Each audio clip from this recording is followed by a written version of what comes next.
माधव भारद्वाज भक्त चैनल पे आप सभी का स्वागत है। देवी भागवत महापुराण में आज हम इंद्र का देवताओं तथा गुरु बृहस्पति से परामर्श करना तथा बृहस्पति द्वारा जय पराजय में दैव की प्रधानता बतलाना, ये अध्याय तो हमने पढ़ लिया है। अब आज हमें इंद्र का ब्रह्मा, शिव और विष्णु के पास जाना, तीनों देवताओं सहित इंद्र का युद्ध स्थल में आना तथा चिछुर, बिडाल और ताम्र को पराजित करना। व्यास जी बोले, हे महाराज, यह सुनकर सहस्त्र नेत्र इंद्र ने बृहस्पति से कहा कि मैं महिषासुर के विनाश के लिए अब युद्ध की तैयारी अवश्य करूंगा, क्योंकि उद्योग के बिना न राज न सुख न तो यश की प्राप्ति होती है। उद्यमहीन की प्रशंसा न तो कायर लोग करते हैं और न उद्योग परायण सन्यासियों का आभूषण ज्ञान है तथा ब्राह्मणों का आभूषण संतोष है, किंतु अपनी उन्नति की आकांक्षा रखने वाले लोगों के लिए उद्योग परायण रहते हुए शत्रु संहार का कार्य ही आभूषण है।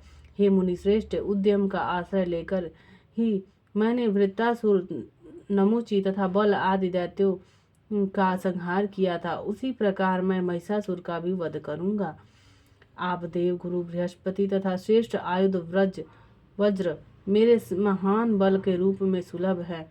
साथ ही भगवान विष्णु और तथा विनाशी शिव जी मेरी सहायता अवश्य करेंगे। हे मानद, अब मैं महिषासुर के साथ युद्ध करने के लिए सेना की तैयारी के उद्योग में लग रहा हूँ। हे साधो, आप मेरे कल्याणार्थ रक्षोघ्न मंत्रों का पाठ कीजिए। व्यास जी बोले, हे राजन, देवराज इंद्र के ऐसा कहने पर युद्ध के लिए सर्वथा तत्पर उस सुरेंद्र से मुस्कुराकर बृहस्पति ने यह वचन कहा। बृहस्पति बोले, उस समय मैं आपको युद्ध के लिए न तो प्रेरित करूंगा और न तो इससे आपको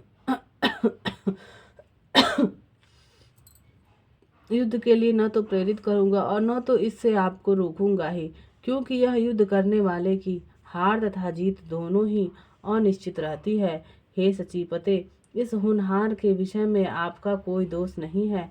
जो भी सुख दुख पूर्वतः निर्धारित है वह तो अवश्य ही प्राप्त होगा।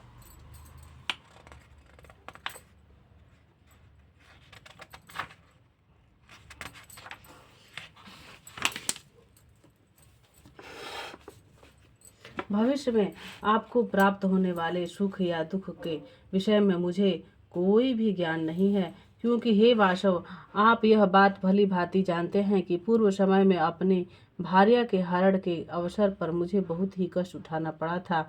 हे शत्रु निषूदन, चंद्रमा ने मेरी पत्नी का हरण कर लिया था, जिसके फलस्वरूप अपने आश्रम में रहते हुए मुझे सभी सुख का विनाश करने वाला महान कष्ट झेलना पड़ा। ये सारी बातें बृहस्पति देव कह रहे हैं। हे सुराधीप, मैं सभी लोकों में परम बुद्धिमान के रूप में विश्रुत हूँ, किंतु जब मेरी भार्या का बलपूर्वक हरण कर लिया गया था तो उस समय मेरी बुद्धि कहाँ चली गई थी। अतएव हे सुराधीप, बुद्धिमान लोगों को सदा यत्न परायण होना चाहिए। कार्य की सिद्धि तो निश्चित रूप से सदा दैव के ही अधीन रहती है। व्यास जी बोले, गुरु बृहस्पति यह सत्य तथा अर्थयुक्त वचन सुनकर इंद्र ब्रह्मा जी की शरण में जाकर उन्हें प्रणाम करके बोले, हे पितामह, हे देवाध्यक्ष, उस समय महिषासुर नामक दैत्य मेरे स्वर्गलोक पर अपना अधिकार स्थापित करने की कामना से सैन्य बल की तैयारी कर रहा है।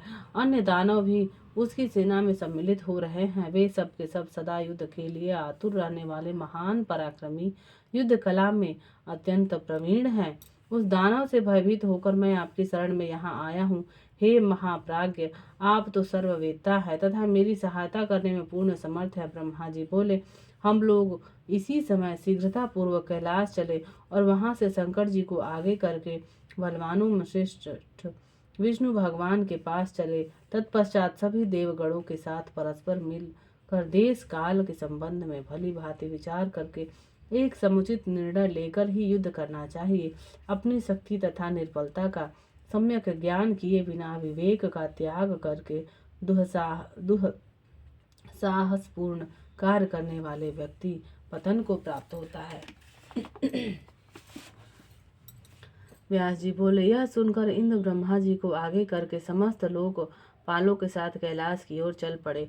कैलाश पहुंचकर इंद्र ने वेद मंत्रों के द्वारा शिव जी की स्तुति की।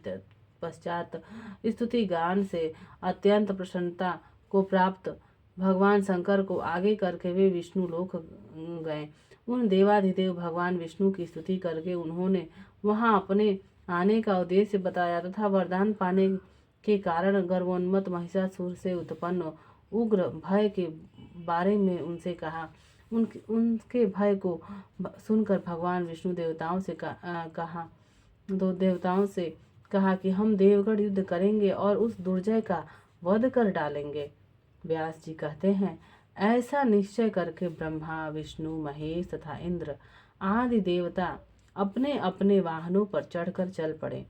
ब्रह्मा जी हंस पर चढ़े, विष्णु भगवान ने गरुड़ को अपना वाहन बनाया, शंकर जी वृषभ पर सवार हुए, इंद्र ऐरावत हाथी पर बैठे, स्वामी कार्तिकेय मोर पर बैठ चढ़े और यमराज महिष पर आरूढ़ हुए।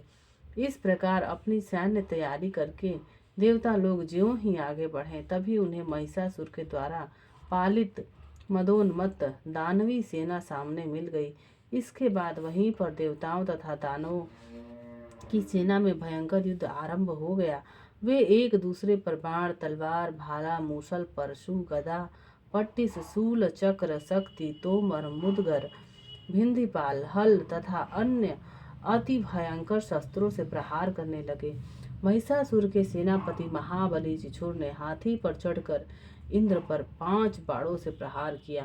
युद्ध कुशल इंद्र ने भी तत्काल अपने बाणों से उसके बाणों को काटकर अपने अर्धचंद्र नामक बाण से उसके हृदय स्थल पर आघात किया। उस बाण से आहत होकर सेना नायक चिछुर हाथी पर बैठे बैठे ही मूर्छित हो गया।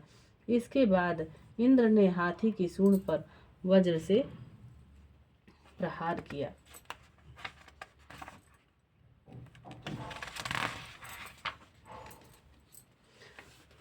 उस वज्र के आघात से हाथी की सूंड कट गई और वह सेना के बीच भाग खड़ा हुआ।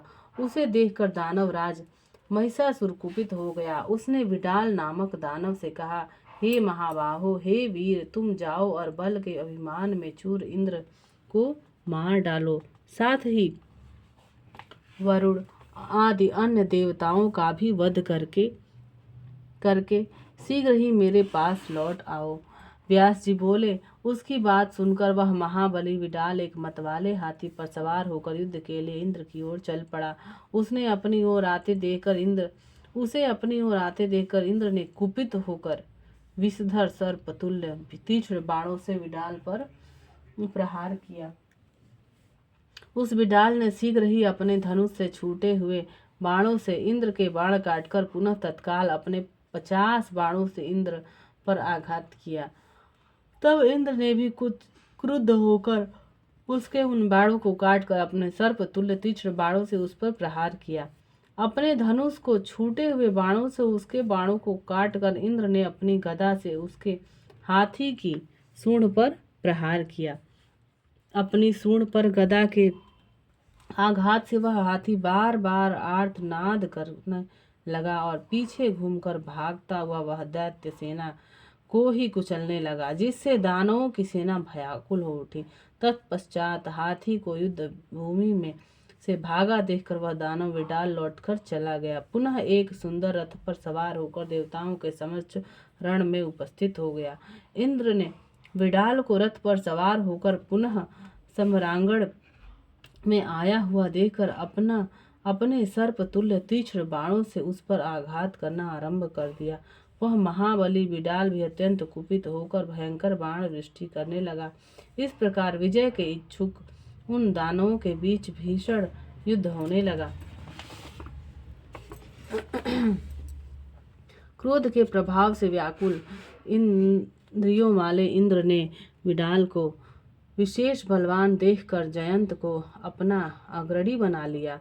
अब उसके साथ मिलकर वे युद्ध करने लगे। जयंत ने धनुष पर चढ़ाकर प्रबलता पूर्वक खींचे गए 5 तीक्ष्ण बाणों से मदोन्मत्त उस दानव विडाल के वक्षस्थल स्थल पर आघात किया। उन बाणों के आघात से मूर्छित होकर बिडाल रथ पर गिर पड़ा। तब उसका सारथी तत्काल रथ लेकर भूमि से बाहर निकल गया। उस बिडाल के मूर्छित होकर युद्ध भूमि से बाहर चले जाने पर देवसेना में महान विजय घोष तथा दुंदुभियों की ध्वनि होने लगी। सभी देवता प्रसन्न होकर इंद्र की स्तुति करने लगे। गंधर्व गाने लगे तथा अप्सराएं नाचने लगी। तत्पश्चात देवताओं के द्वारा किए गए उस विजय घोष को सुनकर महिषासुर कुपित हो उठा। उसने शत्रुओं के अभिमान को चूर चूर कर देने वाला ताम्र नामक दानव को युद्ध क्षेत्र में भेजा। ताम्र बहुत से सैनिकों के साथ सम्रांगण में आकर इस प्रकार वेग पूर्वक बाणों की वर्षा करने लगा, मानो मेघ समुद्र में जल बरसा रहे हों। उस समय वरुण देव पास लेकर तथा यमराज हाथ में दंड धारण करके महिष पर चढ़कर युद्ध भूमि में शीघ्र ही पहुंच गए। अब देवताओं तथा दानवों में परस्पर बाणों, तलवारों, मूसलों, बर्छियों और फरसों से भीषण संग्राम होने लगा।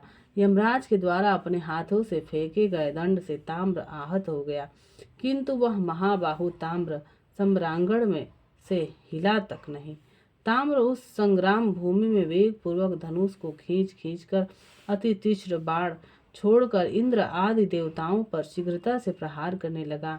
वे देवता कुपित होकर पत्थर पर घिसकर नुकीले बनाए गए तीक्ष्ण दिव्य बाणों से दानवों को मारने लगे और ठहरो ठहरो कहकर चिल्लाने लगे। उन देवताओं के प्रहार से घायल होकर दैत्य ताम्र युद्ध भूमि में मूर्छित हो गया। तब भयाक्रांत दैत्य सेना में महान हाहाकार मच गया। इति श्रीमद्देवी भागवत महापुराणे अष्टादशसहस्रयां संहितायां पंचम स्कंधे दैत्य सैन्य पराजयो नाम पंचमो अध्यायः। ओम जय माँ दुर्गा, जय माँ शेरा वाली, हे माता आदिशक्ति पराशक्ति, आपको प्रणाम। वीडियो अच्छा लगे तो कृपया लाइक, शेयर और सब्सक्राइब ज़रूर करें ताकि ये वीडियोस आपको समय समय पर मिलती रहे। मेरा ये वीडियोस बनाने का यही उद्देश्य है कि माता के सभी भक्तों को उनकी कथाएं सरलता पूर्वक मिल जाएं। जय माँ, जय दुर्गा माँ।